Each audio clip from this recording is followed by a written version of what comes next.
నమస్తే. Hit of అటా ప్రోగ్రామ్కి స్వాగతం. నేను మీ రాజశేఖర్. ఇక ఈ ప్రతి వారం కొన్ని సినిమాలు రిలీజ్ అవుతూ ఉంటాయి, కొన్ని ఆదరిస్తూ ఉంటాయి, కొన్ని ప్రేక్షకుల్ని ఆకట్టుకుంటాయి, కొన్ని గుర్తుండిపోయేలాగా, కొన్ని చెరగని జ్ఞాపకాలు కూడా వేస్తుంటాయి. మరి ఈ వారం సినిమాలు ఏంటో, వాటి సంగతులు ఏంటో చూద్దాం. ఇక ఈ వారం చూసుకుంటే 6 సినిమాలు రిలీజ్ అయినటువంటి పరిస్థితి. ఇక రంగబలి, రుద్రాంగి, సర్కిల్, భాగ్సాలే, ఓ సాథియా, 7:11 PM.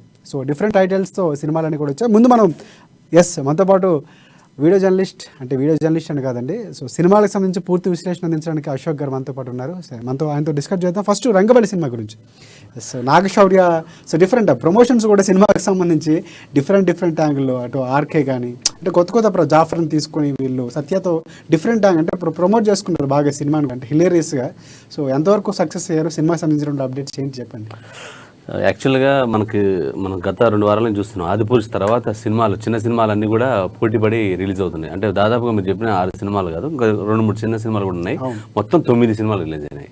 అంటే 9 సినిమాలు ఒకేసారి ఇలా బాక్స్ ఆఫీస్ బరిలో తమ అదృష్టాన్ని పరిష్కరించుకునేందుకు చాలా వచ్చాయి. అయితే మీరు అడిగింది రంగబలి గురించి వస్తే, చెలో తర్వాత నాగశౌర్యకు ఒక మంచి హిట్ కోసం ఎదురు చూస్తున్నాడు. లవ్ స్టోరీస్, రకరకాల స్టోరీస్ చేస్తున్నా కానీ ఆ చెలో వచ్చినంత సక్సెస్ ఇంతవరకు అందుకోలేకపోవడంలో కొంచెం విఫలమయ్యాడని చెప్పొచ్చు. కొంతవరకు వచ్చినా కూడా పూర్తి పర్ఫార్మెన్స్ వైజ్ గా ఒక నటుడిగా తను మంచిగా ఎప్పటికప్పుడు తను మౌల్డ్ చేసుకుంటూ ముందుకెళ్తున్నటువంటి పరిస్థితి చూస్తున్నాం. అయితే ఇక రంగబలి గురించి వస్తే, ఒక రాజవరం అనే గ్రామంలో చాలా బలాదురుగా తిరుగుతాడు. అతను షో అని పిలుస్తుంటాడు, అంటే షోయింగ్ ఎక్కువ చేస్తుంటాడు. అయితే తన తండ్రికి ఏంటంటే ఒక ఫార్మసీ, ఒక మెడికల్ షాప్ పెట్టించి తను చేయాలని కోరిక. అయితే తండ్రి కోరిక మేరకు ఒక వైజాగ్ వెళ్తాడు. ఊరికెళ్ళి సిటీకి వెళ్ళి అక్కడ ఫార్మసీ చదివించాలని కాలేజీ చేర్పిస్తాడు. అయితే ఒక అమ్మాయికి లవ్లో పడతాడు. అయితే అటు ఇటు చేసి వాళ్ళ ఫాదర్కి చెప్తాడు, నేను ప్రేమించిందంటే సరే ఒప్పుకుంటాడు. మీరు ఎక్కడంటే రాజవారం చెప్తాడు. రాజవారం చెప్పనే దానికి ఒక బ్యాక్గ్రౌండ్, ఒక ఫ్లాష్ బ్యాక్. అయితే మీకు మా అమ్మాయిని ఇవ్వనని చెప్పేస్తాడు.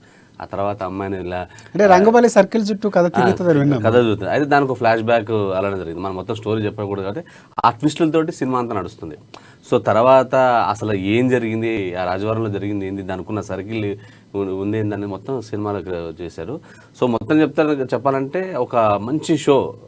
మొత్తం నాగశౌర్య సినిమాకు దానికి చేసుకుంటూ రావడం జరిగింది. Director Pawan Basin Shetty first half బాగా తీసిన, సెకండ్ హాఫ్లో కొంచెం కామెడీ ఎక్కువగా, అంటే అక్కడ ట్రైలర్ చూసినా, వాళ్ళు చేసినటువంటి ప్రమోషన్స్లో చూసినా ఇక్కడ కామెడీ ప్రాధాన్యత ఎక్కువ సంతరించుకున్నాడు. అంటే వెళ్ళినవాడు అంటే ఆద్యంతం నవ్వుకోవడానికి ఆ స్కోప్ ఉందా సినిమాలో? ఆ స్కోప్ ఖచ్చితంగా. ఫస్ట్ హాఫ్ అంతా మనకు అదే సినిమా. అంటే సత్య ఆ కామెడీ హిలేరియస్గా ఉంటుంది. వీళ్ళ కామెడీ అంటే నాగశౌర్య చేసే కామెడీ, అంటే స్టోరీతో వచ్చే కామెడీ అంతా కూడా బాగుంటుంది. సెకండ్ హాఫ్ ఆ కథ చెప్పే విధానంలో కొంచెం బోరింగ్ ఉంటుంది. దానికి కంక్లూజన్ ఇచ్చే విధానంలో రాజవానికి ఆ చెప్పినంత బిల్డప్, స్టోరీకి ఇచ్చిన బిల్డప్ దాంట్లో లేకపోవడం, క్లైమాక్స్లో కొంత డిసప్పాయింట్మెంట్ ఉన్నటువంటి పరిస్థితి ఉంది. కాకపోతే హీరోయిన్ యుక్తి తరేజా తన గ్లామర్ కానీ, తన సీన్స్ కానీ ఇవన్నీ కూడా చాలా యూత్కి చాలా అట్రాక్టివ్గా ఉంది. పవన్ బాసిన్ శెట్టి కూడా దాన్ని ఎట్లా ఎంటర్టైన్గా చేయాలి, నాగశౌర్య లాంటి హీరోతో ఎట్లా చేయాలనేది మాత్రం చేశాడు. దాంట్లో మురళీ శర్మ, గోపరాజు చేశారు, తండ్రి క్యారెక్టర్ చేశాడు. చాలా అంటే హిలేస్ ఆయన పర్ఫార్మెన్స్ కావచ్చు, ఆ తండ్రి కొడుకుల మధ్య సన్నివేశాలు కావచ్చు, అన్నీ కూడా సినిమాకి చాలా హైలైట్ ఉన్నాయి. అయితే ఓవరాల్గా చెప్పాలంటే సినిమా ఫస్ట్ హాఫ్ బాగుంది, సెకండ్ హాఫ్ కొంచెం డల్ అయింది. ఏవేవి అంశాలు ఇంకా కొంచెం డైరెక్టర్ బాగా చూసుకుంటే బాగుండదు? అంటే కథలోనా, స్క్రీన్ ప్లేలోనా, అంటే డైలాగ్స్ కూడా చాలా బాగున్నాయి, హిలేరియస్గా ఉన్నాయి, సినిమాటోగ్రఫీగా మంచి డైలాగ్స్ ఉన్నాయి. మంచి డైలాగ్స్ యాక్చువల్గా తనే డైరెక్టర్ రాసుకున్నటువంటి పరిస్థితి. కానీ అంటే ఆయన షోస్లో కానీ మాట్లాడుతున్నప్పుడు హిలేరియస్గా ఉంటుంది. అంటే అనుదీప్ 2 కూడా మనకి సోషల్ మీడియాలో వచ్చినటువంటి పరిస్థితి. అంటే అందుకు డైలాగ్స్ కూడా చాలా ప్రత్యేకంగా ఉన్నాయి సినిమాకి. దాన్ని మీరు ప్రమోషన్లో కూడా చూడొచ్చు. తర్వాత సోషల్ మీడియాలో ఎవరైతే ఎక్కువ ట్రెండింగ్ ఉంటారో వారందరూ కూడా ప్రమోషన్లో వాడుకున్నారు. ఒక డైలాగ్ ఫేమస్ ఉంటుంది, బయట ఊర్లో బానిసగా బతికే కంటే కూడా సొంత ఊర్లో సింహాల. చాలా మంది కనెక్ట్ అయింది డైలాగ్ అని చెప్తారు. చాలా మంది కనెక్ట్ అయింది. ఆ డైలాగ్ చాలా మంది కనెక్ట్ అవుతుంది, ప్రతి ఒక్కరికి. ఎందుకంటే ఊరంటే అందరికి ప్రేమ. ఏదో మన సినిమా డైలాగ్ ఉంటుంది, సొంత ఇల్లు లేకపోవచ్చు, సొంత కారు లేకపోవచ్చు, సొంత ఇల్లు లేకపోతే సొంత ఊరు అంటూ ప్రతి ఒక్కరికి ఉంటుంది అనే ఒక డైలాగ్ ఉంటుంది. అది అందరు కనెక్ట్ అవుతుంది. అవన్నీ ఉన్నాయి. కానీ ఒక సినిమా వచ్చేసరికల్లా ఒక ఎంటర్టైన్మెంట్ ఇవ్వాలన్న దాంట్లో కొంత ఆ క్లైమాక్స్ చెప్పే విధానంలో కొంత బోరింగ్ ఉంటుంది. వాళ్ళకి స్టోరీ రొటీన్ సీన్స్ అవన్నీ కొంచెం కొత్త డైరెక్టర్ కొత్తవాడు కావడం కొంత మైనస్ అనిపించింది. ఓవరాల్గా సినిమా మాత్రం ఎంటర్టైన్గా ఉంటుంది పరిస్థితి. అంటే ఇంకా మ్యూజిక్ డైరెక్టర్ విషయానికి వస్తే పవన్ సిహెచ్ అంటే ఎక్కువ పవన్ ఉన్నారు సినిమా డైరెక్టర్ మొత్తం. పవన్ సిహెచ్ అంటే ఎంతవరకు ఉపయోగపడింది అంటారు సినిమాకి? అంటే ప్లస్ అయింది అంటారా? ఎంతవరకు హెల్ప్ అయింది? ఖచ్చితంగా సినిమాకి హెల్ప్ అయింది. స్టోరీతో పాటు వెళ్తున్నటువంటి సాంగ్స్ ఉన్నాయి. సో అంత బ్యాక్గ్రౌండ్ మ్యూజిక్ కూడా బాగుంది. సో దానికి ఏ సినిమాకి ఏం కావాలో తను మాత్రం చేయడం జరిగింది. మొత్తానికి ఒక మంచి టెక్నీషియన్స్ పరంగా అందరూ మంచి అవుట్పుట్ ఉంది, అవుట్పుట్ విషయంలో.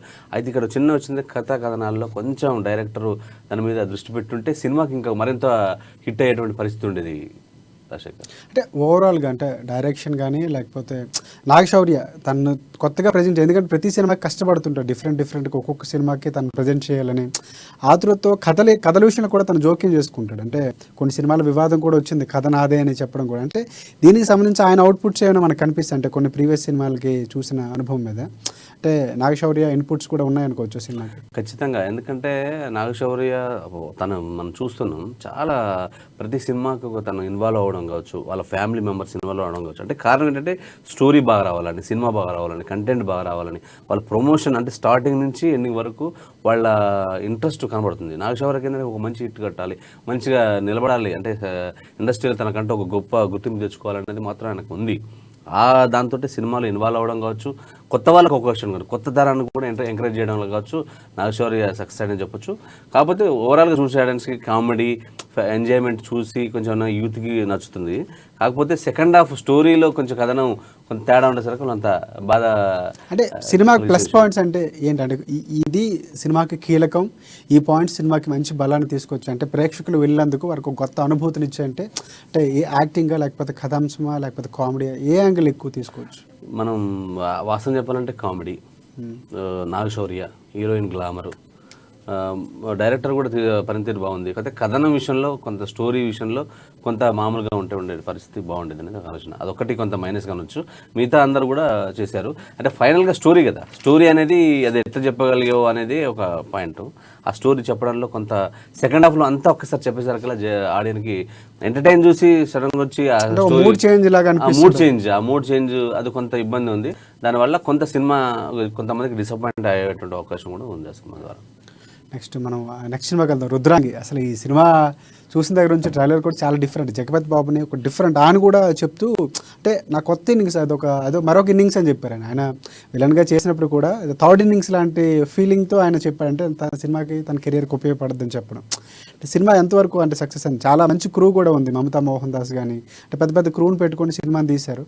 సో ఆ సినిమా ఎంతవరకు ప్రేక్షకులు అలరించింది? నేనన్నా కరెక్టే. ఎందుకంటే జగపతి బాబుకి అంటే ఆయన యాక్టింగ్ గురించి మనకు తెలుసు.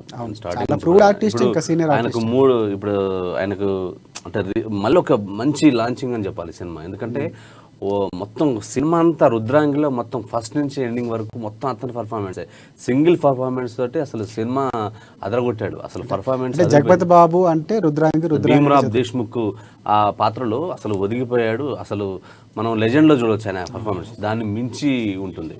సో విలన్ పాత్రలను చాలా చేశాడు, కానీ ఇందులో విలనిజంలోనే కొత్తదనం చూపించాడు. అంటే తను అంత క్రూరంగా అంటే పాత్ర కూడా మనం చూస్తే అది క్రూరమైనటువంటి అంటే ఒక అమ్మాయిల పైన అతి క్రూరంగా ఉండే ఒక రాజు పాత్ర అని మనం చూసాను కూడా. అంటే ట్రైలర్లో చూస్తే అర్థమవుతుంది. అంటే అంత దానికి న్యాయం చేసి అంటే ఇంకా మనకి ఏమంటారంటే వేరే డివైట్ అవ్వకుండా అంత అటెన్షన్ క్రియేట్ చేశారు డైరెక్టర్ కానీ వీళ్ళంతా. ఖచ్చితంగా డైరెక్టర్ ఆల్రెడీ మనం బాహుబలి, త్రిబుల్ ఆర్, రాజన సినిమాలకు రైటర్ పనిచేస్తాం. అవును అజయ్ సామ్రాట్ అని.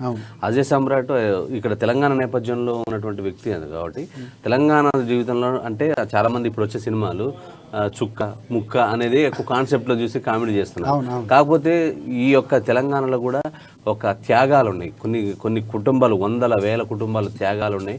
ఆ త్యాగాలన్నింటినీ కూడా ఈ స్టోరీలో చూపించాడు. అంటే ఇంత త్యాగాలు తెలంగాణ అంటే మరొక కోణం చూపించాడు. ఇది చూస్తే చాలా ఎమోషనల్గా ఉంటుంది.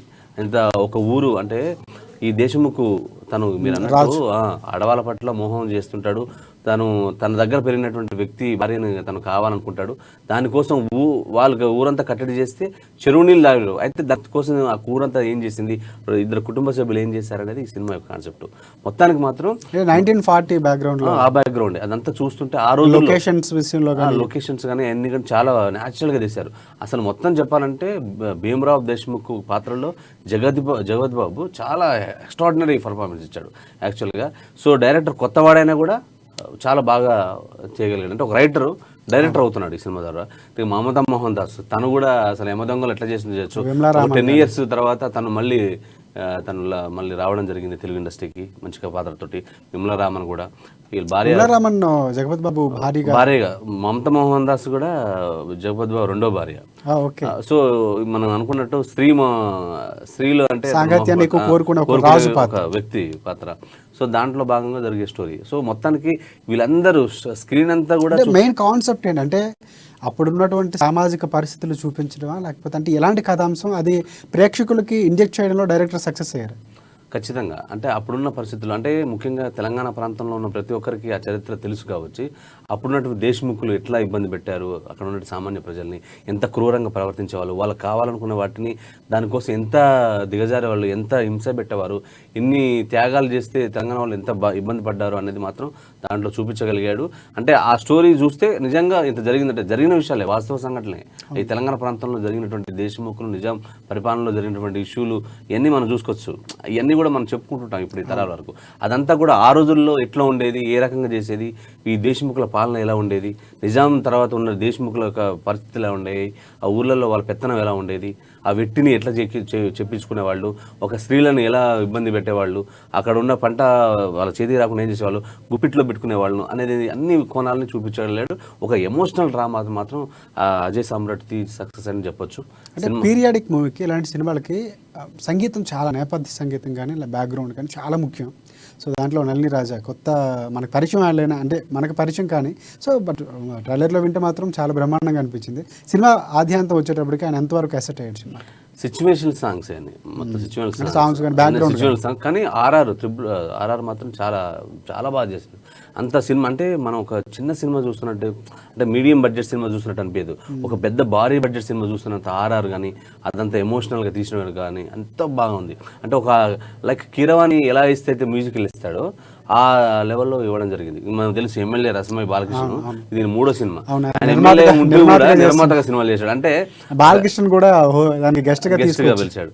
సో ఆయన సినిమా చేసినట్టు అర్థం చేసుకో, ఒక ఎమ్మెల్యే ఉంటూ ఆయన అసలే బిజీలో కానీ ఒక నిర్మాత సినిమా చేయడానికి వచ్చి అతను కూడా దాంట్లో సాంగ్ చేశాడు. అనుకున్న సినిమా ఆయన కూడా కళాకారుడు కాబట్టి ఆ ప్రేమతో తీశాడు. అంత బడ్జెట్ పెట్టేసి ఎక్కడ క్వాలిటీ కాకుండా ఒక మంచి నిర్మాతగా, ఒక ప్రొఫెషనల్ నిర్మాతగా రసమయ్య బాలకృష్ణ కూడా ఈ సినిమా ద్వారా సక్సెస్. నాకు తెలిసి ఈ వీకెండ్ లో రిలీజ్ అయిన సినిమాలో రుద్రాంగికే ఒక మంచి పాజిటివ్ బజ్ ఉంది. యాక్చువల్గా అసలు 2-3 వీకెండ్ తర్వాత ఎట్లుంటుందో తెలియదు కానీ ఇప్పటికి మాత్రం రుద్రాంగి ఒక మంచి టాక్ 1-2లో 9 సినిమాలలో 1-2లో ఆ సినిమా ఒకటి ఉంటుంది చెప్పొచ్చు రుద్రాంగి. సో ఇంకొక నెక్స్ట్ సినిమాకి వెళ్దాం. అంటే మన సమయభావం బట్టి అన్ని సినిమాలు కూడా మాట్లాడదాం, ప్రేక్షకులు అందించే ప్రయత్నం చేద్దాం. Next circle.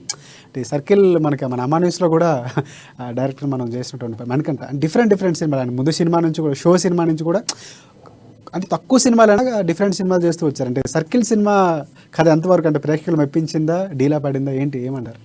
మనం సర్కిల్ సినిమా అంటే మనం ముఖ్యం మాట్లాడుకోవాల్సిన డైరెక్టర్ నీలకంఠ మాట్లాడుకుంటే మనం షో తర్వాత వచ్చిన మిస్ అమ్మ అంటే షో ద్వారా నేషనల్ అవార్డు విన్నర్, తర్వాత పనోరమ్మ కూడా ఆయన నామినీ అవ్వడం, ఇట్లాంటి అంటే ఆయన సినిమాలు అంటే డిఫరెంట్ అవార్డులు కూడా వచ్చాయి. ఖచ్చితంగా నంది అవార్డులు వచ్చాయి.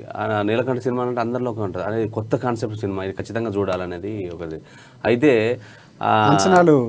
అంచనాలు మాత్రం చాలా ఉన్నాయి. ఆ అంచనాలు కొంతమంది కొంచెం నిరాశపరిచిందని కొంత డిబేట్ టాక్ వస్తుంది.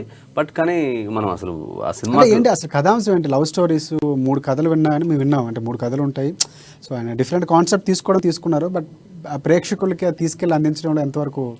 అంతే, హీరో యాక్చువల్గా హీరోని బాగా మందుకు బానిస ఉన్నటువంటి వ్యక్తి. అయితే ఒకతను తను చంపడానికి వస్తున్నాడు, సుపారీ తీసుకొని చంపడానికి వస్తాడు. అయితే నేను ఎవరు పంపించారో తెలుసా అని గెస్ట్ చేయమంటే అతని ఈ లవ్ స్టోరీ వల్లనే నన్ను చంపడానికి వీళ్ళు పంపించారని ఆ 3 లవ్ స్టోరీలు చెప్తుంటాడు. అందులో బాబా భాస్కర్ గానీ అంటే మంచి ఆయనే చాలా డిఫరెంట్, అంటే ఎప్పుడు మనం ఊహించని, అంటే మన తెర మీద కొత్త పరిచయాలు చేయండి. బాబా భాస్కర్ మనం కంప్లీట్గా ఏ సినిమాలో చూడలేదు. కొన్ని సినిమాల్లో ఆయన డైరెక్ట్ చేస్తున్నప్పుడు పాటల మధ్యలో వచ్చేవారు తప్ప ఫుల్ లెంత్ క్యారెక్టర్ ఉందని మేము విన్నాం. అది బాబా సాహెబ్ కానీ మిగతా ఆర్టిస్టులు సాయి రోనక్ కానీ రిచా పానా కానీ వీళ్ళందరూ కూడా అంటే పెర్ఫార్మెన్స్ ఎలా ఉంది అంటే యాక్టర్స్ అందరూ? సాయి రోనక్ హీరో మన నీలకంఠ గారు ఎట్లా తీసుకుంటారో మనకు తెలుసు, ఆయన పర్ఫార్మెన్స్ తీసుకెళ్ళాడు. అయితే 3 స్టోరీలు కనెక్టివిటీ లేకపోవడం, స్టోరీస్ 3 స్టోరీస్ అనేది అంటే ఇండివిజువల్గా 3 స్టోరీస్ బాగుంటాయా లేకపోతే స్టోరీస్ ఉన్నాయి? అయితే ఆ స్టోరీస్ లింక్ అనేది అయితే ఇక్కడ ఉన్న జరిగిన విషయం ఏంటంటే నీలకంఠ అనగానే ఒక మంచి Expectations ఉంటాయి కదా. ఎక్స్పెరిమెంటల్ సినిమా అని చెప్పేసి వాళ్ళు అనుకున్నారు, కానీ అది కొంచెం అంచనాలకు కొంచెం తేడా ఉండడంతో కొంత సినిమా మీద కొంత డివైడ్ టాక్ వచ్చింది. కొంతమంది బాగుందన్న, కొంతమంది బాగాలేదన్నారు. అంటే కొన్ని ఇష్యూస్ అంటే కొన్ని సీన్స్ కానీ లేకపోతే కొన్ని సంఘటనలు కానీ మనకి అంటే కనెక్ట్ అయ్యేలా ఉన్నాయి. అయితే రెగ్యులర్గా కనెక్ట్ అయ్యేటప్పుడు కన్నా రెగ్యులర్ ఫార్మాట్లో తీయడం అది అయిపోయింది. అంటే ఇప్పుడు ఆయన అంటే సినిమాలు మనం చెప్పాము, ఆ రెగ్యులర్ ఫార్మాట్ కొంత సినిమా కొంచెం మైనస్గా చెప్పొచ్చు. అది కొంత డివైడ్ టాక్ వచ్చి ఆ సినిమా మీద కొంతమంది అరే ఈ రివ్యూస్ మాత్రం ఈరోజు చూస్తుంటే మన థియేటర్స్ దగ్గర ఈ టాకు కొంత వినిపిస్తుంది మనకు. నేను కూడా ఆ సినిమా చూపించినప్పుడు నీలకంఠ గారు ఎందుకు ఈ సినిమాలు ఎంచుకున్నారంటే సార్ కొత్త ప్రయోగం చేశాడు, ఆయన ప్రయోగంలో సక్సెస్ ఫెయిల్యూర్ అనేది మన సినిమా చెప్పలేము, కానీ ఇటువంటి పరిస్థితి ఉంటుంది.